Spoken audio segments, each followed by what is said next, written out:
Hi friends, make my റെസിപ്പീസിലേക്ക് എൻ്റെ എല്ലാ കൂട്ടുകാർക്കും സ്വാഗതം. ഇന്ന് ഞാൻ വന്നിരിക്കുന്നത് നമ്മുടെ വീട്ടിൽ എപ്പോഴും തന്നെ കാണുന്ന കുറച്ച് ചേരുവകളൊക്കെ വെച്ചിട്ട് നമുക്ക് റെഡിയാക്കാൻ പറ്റിയ നല്ലൊരു സ്നാക്ക് റെസിപ്പി ആയിട്ടാണ്. അപ്പോൾ നമുക്ക് വീഡിയോ കണ്ടു നോക്കാം. ആദ്യം തന്നെ നമുക്കിതിലേക്ക് വേണ്ട ഫില്ലിങ്സ് റെഡിയാക്കാം. അതിനായിട്ട് ഇവിടെ ഒരു 200 ഗ്രാം ചിക്കനാണ് ഞാനിവിടെ എടുത്തിരിക്കുന്നത്. നമുക്കിതൊന്ന് മാരിനേറ്റ് ചെയ്ത് വെക്കണം. അതിനായിട്ട് ഞാനിവിടെ 1/2 ടീസ്പൂൺ മഞ്ഞൾപ്പൊടി, 1 ടീസ്പൂൺ കാശ്മീരി ചില്ലി പൗഡർ, പിന്നെ 1/2 ടീസ്പൂൺ ഗരം മസാല, ഇത്രയാണ് പൊടികളായിട്ട് വേണ്ടത്. പിന്നെ നമുക്ക് ആവശ്യത്തിന് ഉപ്പും ഒരു നാരങ്ങയൊന്നും വേണ്ട, ഒരു അരമുറി നാരങ്ങയുടെ നീര് അതും കൂടെയും ചേർത്തിട്ട് നന്നായിട്ട് ഇതൊന്ന് മാരിനേറ്റ് ചെയ്തിട്ട് ഒരു അരമണിക്കൂറെങ്കിലും വെക്കുകയാണെങ്കിൽ നല്ലതായിരിക്കും.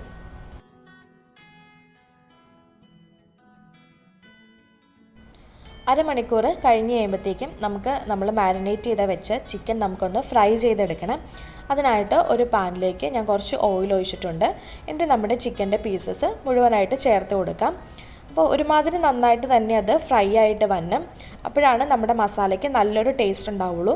പിന്നെ മുളക് പൊടി എടുക്കുമ്പോൾ കാശ്മീരി ചില്ലി ഉണ്ടെന്നുണ്ടെങ്കിൽ അത് തന്നെ എടുക്കാൻ ശ്രദ്ധിക്കുക. കാരണം എങ്കിലാണ് നമ്മുടെ മസാല റെഡിയാക്കി കഴിയുമ്പോൾ നല്ലൊരു കളറ് കിട്ടത്തുള്ളൂ. അപ്പോൾ അതുകൊണ്ട് കാശ്മീരി ചില്ലി ഉണ്ടെങ്കിൽ അത് തന്നെ എടുക്കുക. ഇപ്പോൾ ചിക്കനൊക്കെ ഫ്രൈ ചെയ്തെടുത്തിട്ടുണ്ട്. ബാക്കിയുള്ള ആ എണ്ണയിലേക്ക് തന്നെ നമുക്ക് സവാള ചേർത്ത് കൊടുക്കാം. ഞാനിപ്പോൾ ഇവിടെ എടുത്തിരിക്കുന്നത് ഒരു മീഡിയം സൈസ് വലിപ്പത്തിലുള്ള 2 സവാള ചെറുതാക്കി അരിഞ്ഞിരിക്കുന്നതാണ്. എന്നിട്ട് അത് നമുക്ക് കുറച്ച് ഉപ്പും കൂടിയും ചേർത്ത് കൊടുത്തിട്ട് നമുക്കിതൊന്ന് നന്നായിട്ടൊന്ന് വഴറ്റാം. ഒരുപാടങ്ങ് വഴറ്റുമൊന്നും വേണ്ട, ഒരുമാതിരി ഒരു ട്രാൻസ്പെറൻ്റ് ആകുന്ന രീതിയിൽ വഴറ്റിയെടുക്കാം. സവാള ഒന്ന് വഴന്ന് വരുമ്പോഴത്തേക്കും നമുക്കതിലേക്ക് ഇഞ്ചിയും വെളുത്തുള്ളിയും കൂടെ ചതച്ചത് ചേർത്ത് കൊടുക്കാം. എന്നിട്ട് അതിൻ്റെ ആ ഒരു പച്ചമണം കൂടി മാറുന്ന വഴി നമുക്കിതൊന്ന് വഴറ്റിയെടുക്കാം. ഇനി നമുക്കിതിലേക്ക് ഒരു 1/2 ടീസ്പൂണ് മഞ്ഞൾപ്പൊടിയും 1/2 ടീസ്പൂണ് കാശ്മീരി ചില്ലി പൗഡറും കൂടെ ചേർക്കാം. എന്നിട്ട് അതും കൂടി ഒന്ന് നന്നായിട്ട് മിക്സ് ചെയ്തെടുക്കാം. അതിനുശേഷം നമുക്കിതിലേക്ക് നമ്മൾ ഓൾറെഡി ഫ്രൈ ചെയ്ത് വെച്ചിരിക്കുന്ന നമ്മുടെ ചിക്കൻ ഇതിലേക്ക് ചേർത്ത് കൊടുക്കാം. അപ്പോൾ ചിക്കൻ ചേർത്ത് കൊടുക്കുമ്പോൾ ചെറിയ ചെറിയ പീസായിട്ട് കൈകൊണ്ടൊന്ന് കട്ട് ചെയ്തിട്ട് വേണം നമുക്കിതിലേക്ക് ചേർക്കാനായിട്ട്. എന്നിട്ട് നമ്മുടെ മസാലയായിട്ട് നന്നായിട്ട് അതങ്ങ് യോജിപ്പിച്ച് കൊടുക്കാം. പിന്നെ നമുക്ക് ലാസ്റ്റ് ഇതിലേക്ക് ഒരു 1/2 ടീസ്പൂണ് ഗരം മസാലയും 1/2 ടീസ്പൂണ് കുരുമുളക് പൊടിയും കൂടെ ചേർക്കുന്നുണ്ട്. കുരുമുളക് പൊടി കുറച്ചും കൂടെ വേണമെങ്കിൽ ചേർക്കാം, എരിവ് കൂടുതൽ വേണം എന്നുള്ളവർക്ക്. ഞാനിപ്പോൾ രണ്ടും 1/2 ടീസ്പൂൺ വെച്ചിട്ടാണ് ചേർത്തിരിക്കുന്നത്. ഇനി നമുക്ക് ഇതിലേക്കൊരു മാവ് റെഡിയാക്കണം. അതിനായിട്ട് ഒരു മിക്സിയുടെ ജാറിലേക്ക് നമുക്ക് 2 മുട്ട പൊട്ടിച്ചൊഴിക്കാം. പിന്നെ നമുക്കിതിലേക്ക് ചേർക്കാനുള്ളത് 1 കപ്പ് പാലാണ്, അതുകൂടി നമുക്ക് ചേർക്കാം. പിന്നെ നമുക്ക് വേണ്ടത് ഒരു 1/4 കപ്പോളം സൺഫ്ലവർ ഓയിലാണ് ഞാനിപ്പോൾ എടുത്തിരിക്കുന്നത്. ഏത് വെജിറ്റബിൾ ഓയിൽ വേണമെന്നുണ്ടെങ്കിലും എടുക്കാം. പിന്നെ നമുക്ക് ചേർക്കാനുള്ളത് 1 കപ്പ് മൈദയാണ്. ഞാനിത് നിറച്ചും എടുത്തിട്ടുണ്ട്, 1 കപ്പ് നിറച്ചും തന്നെ എടുത്തിട്ടുണ്ട്. അത് നമുക്കിതിലേക്ക് ചേർത്ത് കൊടുക്കാം. പിന്നെ നമുക്ക് ഒരു 1/2 ടീസ്പൂണോളം കുരുമുളക് പൊടിയും പിന്നെ ആവശ്യത്തിന് ഉപ്പും കൂടെയും ചേർത്തിട്ട് നമുക്കിത് നന്നായിട്ട് കട്ടകളൊന്നും ഇല്ലാത്ത രീതിയിൽ നന്നായിട്ടിത് അടിച്ചെടുക്കാം. ഇപ്പം ഞാനിവിടെ അടിച്ചെടുത്തിട്ടുണ്ട്. ഇതിൻ്റെ ആ ഒരു കൺസിസ്റ്റൻസി ഒന്ന് കാണിച്ചു തരാം. ഈ ഒരു രീതിയിലാണ് നമുക്ക് വേണ്ടത്. നമ്മുടെ ദോശമാവിനേക്കാളും ഒക്കെ ലൂസായിട്ടുള്ള രീതിയിലാണ്, ഇങ്ങനെ ഒഴിക്കുന്ന ആ ഒരു പരുവത്തിലാണ് നമുക്ക് വേണ്ടത്. ഇനി നമ്മുടെ സ്നാക്ക് റെഡിയാക്കാനായിട്ട് നമുക്കൊരു പാൻ എടുക്കാം. അതെന്ന് പറയുന്നത് ഒരുപാട് വട്ടമുള്ള പാനായിരിക്കരുത്, സോസ് പാനൊക്കെ പോലെ ആ ഒരു രീതിയിലാണ് ഉള്ള പാനാണ് എടുക്കേണ്ടത്. അതിൻ്റെ അടിയിലായിട്ട് നമുക്ക് കുറച്ച് ഓയിലൊന്ന് ബ്രഷ് ചെയ്ത് കൊടുക്കാം.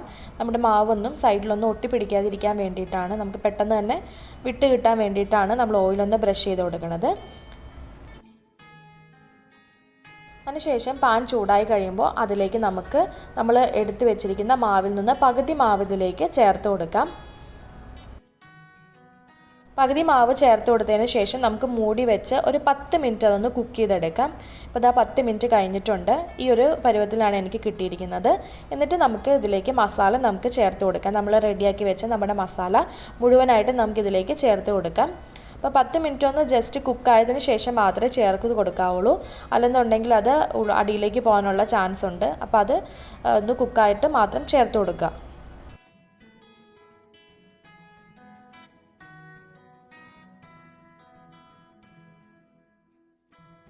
ഇപ്പം ഞാനിവിടെ മുഴുവൻ മസാലയും ചേർത്ത് കൊടുത്തിട്ടുണ്ട്. ഇനി നമുക്ക് ഇതിൻ്റെ മുകളിലേക്ക് ബാക്കിയുള്ള മാവ് കൂടി ഒഴിച്ചു കൊടുക്കാം.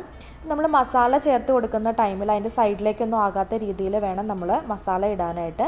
അതുകൊണ്ട് ലാസ്റ്റ് നമുക്ക് ക്യാപ്സിക്കം വെച്ച് നമുക്കിതൊന്ന് ഡെക്കറേറ്റ് ചെയ്യാം. അതൊക്കെ നിങ്ങളുടെ ഇഷ്ടത്തിനനുസരിച്ച് അതൊക്കെ ചെയ്യുക. ക്യാരറ്റ് ഉണ്ടെങ്കിൽ ക്യാരറ്റ് നീളത്തിൽ കട്ട് ചെയ്തിട്ട് അങ്ങനെ വെച്ചിട്ടാണെങ്കിലും ചെയ്യാവുന്നതേ ഉള്ളൂ. പിന്നെ ഞാനിത് കുക്ക് ചെയ്യുന്ന ടൈമിൽ അടിയിലൊരു തവ വെച്ചിട്ടാണ് ഇത് കുക്ക് ചെയ്യുന്നത്. ഡയറക്റ്റ് തീയിലല്ല കുക്ക് ചെയ്യുന്നത്. പിന്നെ നമ്മളിതൊരു 20 മിനിറ്റെങ്കിലും മൂടി വെച്ചിട്ട് വേവിച്ചെടുക്കണം. അപ്പോൾ ഇതാ 20 മിനിറ്റ് കഴിഞ്ഞിട്ടുണ്ട്. അപ്പോൾ മോൾ ഭാഗം കുറച്ചുകൂടി ഒന്ന് വേവാനുണ്ട്. അപ്പോൾ ഞാനിതൊരു തിരിച്ച് ഒരു പാനിലേക്ക് ഇട്ട് കൊടുത്ത് മേൽഭാഗം കൂടെ നന്നായിട്ട് ഇതൊന്ന് കുക്ക് ചെയ്യുന്നുണ്ട്. ഒരു 5 മിനിറ്റൊക്കെ വെച്ചാൽ മതി. 5 മിനിറ്റും കൊണ്ട് തന്നെ ഇത് മേൽഭാഗം നന്നായിട്ട് കുക്കായി നല്ല മുരിഞ്ഞ് വന്നിട്ടുണ്ട്. അപ്പോൾ ഇതാ നമ്മുടെ സ്നാക്ക് ഇവിടെ റെഡി ആയിട്ടുണ്ട്. നമ്മുടെ വീട്ടിലൊക്കെ എപ്പോഴും ഉണ്ടാവുന്ന കുറച്ച് ചേരുവകൾ വെച്ചിട്ട് തന്നെ നമുക്ക് നല്ലൊരു സ്നാക്ക് റെഡിയാക്കാനായിട്ട് പറ്റും. അപ്പോൾ തീർച്ചയായും നിങ്ങളിതൊന്ന് ട്രൈ ചെയ്ത് നോക്കുക. ഞാൻ ജസ്റ്റ് ഇതൊന്ന് കട്ട് ചെയ്ത് കാണിക്കാം. ഇത് കാണാനായിട്ട് നല്ല ഭംഗിയാണ്. അതുപോലെ തന്നെ കുട്ടികൾക്കൊക്കെ ഇത് ഒരുപാട് ഇഷ്ടപ്പെടും, ചിക്കനൊക്കെ ചേർത്തിരിക്കുന്നതുകൊണ്ട്. അപ്പോൾ എല്ലാവരും ഇതൊന്ന് ട്രൈ ചെയ്ത് നോക്കുക. ചെയ്തിട്ട് നിങ്ങൾക്ക് ഇഷ്ടപ്പെടുകയാണെന്നുണ്ടെങ്കിൽ താഴെ കമൻറ്റ് ബോക്സിൽ ഇടുക. പിന്നെ വീഡിയോ ഇഷ്ടപ്പെടുകയാണെന്നുണ്ടെങ്കിൽ ലൈക്ക് ചെയ്യാനായിട്ട് ആരും മറക്കരുത്. പിന്നെ ഈ ചാനൽ സബ്സ്ക്രൈബ് ചെയ്യാത്ത ഏതെങ്കിലും കൂട്ടുകാരുണ്ടെങ്കിൽ ചാനലൊന്ന് സബ്സ്ക്രൈബ് ചെയ്യുക. അതിൻ്റെ കൂടെ തന്നെ കാണുന്ന ആ ബെൽ ഐക്കണിലെ ഓൾ എന്ന ഓപ്ഷൻ കൂടി എനേബിൾ ചെയ്ത് ഇടാൻ മറക്കരുത്. അപ്പോൾ താങ്ക്